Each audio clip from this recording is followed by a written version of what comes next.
Hello students, welcome back to a new video of CBSE Class 12 Computer Science with Python। और हम लोग सीख रहे थे कि ग्रेड 12 का जो प्रोजेक्ट है उसको कैसे बनाना है। तो प्रीवियस वीडियो में हम लोगों ने सीखा कि डेटाबेस कैसे हम लोग क्रिएट करते हैं, और आज से VS कोड में हम लोग पाइथन की मदद से कोडिंग करेंगे और उस कोड से जो भी डेटाबेस हम लोगों ने क्रिएट किया है उसके साथ कनेक्शन एस्टेब्लिश करेंगे। So without doing any delay let's open our VS code software. तो ये मेरा VS कोड है, इसको अगर मैं ओपन करूं तो ये हम लोगों ने कल ही मतलब प्रीवियस वीडियो में ये वाला बना के रखा था, जो फोल्डर का नाम ब्रेनजिम मैनेजमेंट सिस्टम, उसके अंदर में एक नया फाइल बनाया main.py नाम से। तो इसमें हम लोग कोड करेंगे। अभी हमें एक फाइल बनाना है जिसमें डेटाबेस का कनेक्शंस करना है, सो उस फाइल का नाम database.py रखते हैं। देखो, कोड करने का तो एक ही फाइल में सारा कोड किया जा सकता है, लेकिन उससे कॉम्प्लेक्सिटी बहुत ज्यादा बढ़ेगा।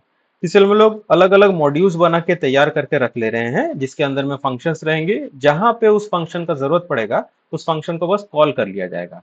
तो उससे कोड का रीडेबिलिटी भी बढ़ेगा, एरर डिटेक्शन, करेक्शन, डीबगिंग, उसमें अपडेशन। जैसे कोड में मेरे को चाहिए फ्यूचर में और कोई एक्स्ट्रा फीचर ऐड करना है, तो अगर सारा कोड एक ही फाइल में रहेगा तो उसमें चेंजेस कर पाना थोड़ा मुश्किल हो जाता है। डिफरेंट डिफरेंट मॉड्यूल्स में अगर रहते हैं तो चेंजेस कर पाना बहुत इजी रहता है, दूसरे फाइल्स इफेक्ट भी नहीं होते इससे। इसलिए हम लोग हर एक चीज का हम लोग नया नया मॉड्यूल्स बना के रखेंगे। तो एक मेन डॉट पी वाई ये तो हमारा रहेगा ही, इसमें जो मेन कोडिंग रहेंगे वो है। अभी फिलहाल के लिए डेटाबेस डॉट पी वाई नाम का एक मॉड्यूल क्रिएट करते हैं, जिसमें एक्चुअल डेटाबेस का कनेक्शन हम लोग करने का जो कोड होता है वो लिखेंगे। तो उसके लिए हमें क्या करना है, तो यहाँ पे फाइल पे जाओ और हमारा हो जाएगा, सॉरी, ये वाला ऑप्शन, पहला वाला, न्यू फाइल। ओके, तो यहाँ पे जाओ, न्यू फाइल पे क्लिक करो। तो ये न्यू फाइल का नाम पूछ रहा है, तो न्यू फाइल का नाम हम लोग क्या रखेंगे, database dot P Y. Okay, तो एंटर दबाते हैं, तो ये database dot P Y create हो चुका है। अब इसमें हम लोग कोड लिखते हैं। पहले हमें एक मॉड्यूल को इंपोर्ट कराना होगा, तो उसके लिए इंपोर्ट मॉड्यूल का नाम है my S Q L dot connector. ठीक है, तो ये मॉड्यूल हम लोगों ने इंपोर्ट कर लिया। अब इसी के अंदर एक हम लोग फंक्शन बनाते हैं। तो फंक्शन बनाने के लिए डेफ कीवर्ड का यूज करते हैं। फंक्शन का नाम डालना है, सो कनेक्ट अंडरस्कोर डेटाबेस हम लोग फंक्शन का नाम रख देते हैं। ठीक है, और ये कोलोन। अभी हम लोग क्या करते हैं, एक वेरिएबल बनाते हैं जिसके मदद से हम लोग जितने भी बार इस डेटाबेस को एक्सेस करना होगा तो उस वेरिएबल की मदद से कर सकते हैं। सो वेरिएबल का नाम रख देते हैं connection equal to my S Q L dot connector dot connect.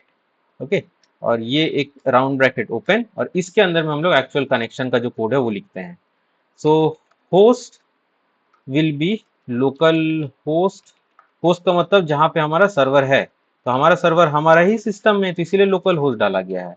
अगर आपका सर्वर किसी और सिस्टम में रहता तो दूसरे सिस्टम का आईपी एड्रेस डालना पड़ता।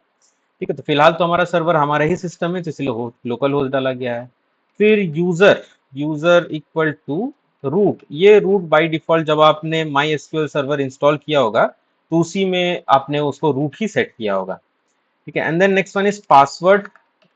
पासवर्ड इक्वल टू वही पासवर्ड जो आपने माई एसक्यूएल इंस्टॉल करते टाइम सेट किया होगा। तो मैंने तो सेट किया था SQL123, तो आपने जो सेट किया वही पासवर्ड डालना। एंड देन डेटाबेस, किस डेटाबेस के साथ हमें कनेक्शन करना है, क्योंकि उस सर्वर के अंदर तो बहुत सारे डेटाबेस है। तो हम लोगों ने डेटाबेस क्रिएट किया था ब्रेन जिम अंडरस्कोर डीबी नाम से, तो वही लिखते हैं ब्रेन जिम अंडरस्कोर डीबी। ठीक है, तो ये हो चुका है। अभी हम लोग इसके बाहर आ जाते हैं and then let's write return. और किसको हमें रिटर्न करना है, तो कौन से वेरिएबल में ये सारा चीज स्टोर है, ये डिटेल्स तो कनेक्शन में है, तो हम लोग रिटर्न कर देते हैं कनेक्शन। तो जहां से भी इसको इस फंक्शन को कॉल किया जाएगा तो उस फंक्शन के बाद ये भी जो भी हमारा एसक्यूएल का कनेक्शन है वो पहुंच जाएगा, क्योंकि रिटर्न हम लोग कनेक्शन कर रहे हैं, कनेक्शन ये वेरिएबल का नाम है। ठीक है, तो ये हम लोगों ने एक डेटाबेस के साथ कनेक्शन एस्टेब्लिश करने का कोड जो है वो छोटा सा लिख लिया है। इसको चला के देखते हैं हमारा क्या होगा। तो लेट्स एग्जीक्यूट इट। तो हमारा कुछ नहीं शो कर रहा है इधर। क्यों कुछ नहीं शो कर रहा, देखो, अगर ये कोड में कुछ एरर रहता ना तो कुछ तो एरर शो कर देता।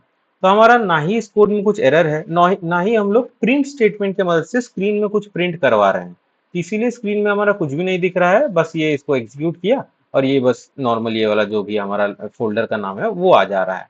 ऐसा नहीं कि ये चल नहीं रहा है, ये कोड हमारा बिल्कुल ठीक ठाक काम कर रहा है, मतलब फिलहाल कनेक्शन एस्टेब्लिश हो चुका है। जो हम लोगों ने सर्वर बनाया था उस सर्वर के साथ कनेक्शन एस्टेब्लिश हो चुका है। अभी नेक्स्ट वीडियो में हम लोग सीखेंगे कि किस तरीके से हम लोग एक मेनू क्रिएट करेंगे, जिसमें अगर कोई यूजर नंबर 1 प्रेस करता है तो स्टूडेंट ऐड करने का जो भी फॉर्मेट है वो उसको प्रोवाइड किया जाएगा। नंबर 2 प्रेस किया जाता है तो जो स्टूडेंट सर्च करेंगे एडमिशन नंबर के मदद से, तो वो वाला फॉर्मेट मिलेगा। तो अभी के लिए इस वीडियो में हम लोग इतना ही रखते हैं, जिसमें हम लोगों ने सीखा कि डेटाबेस के साथ कनेक्शन कैसे एस्टेब्लिश करते हैं यूजिंग पाइथन। ठीक है, पाइथन के मदद से डेटाबेस के साथ कनेक्शन कैसे करते हैं। तो इस वीडियो को यहीं पे रोकते हैं, नेक्स्ट वीडियो पे हम लोग मेनू का जो मॉड्यूल है वो क्रिएट करेंगे।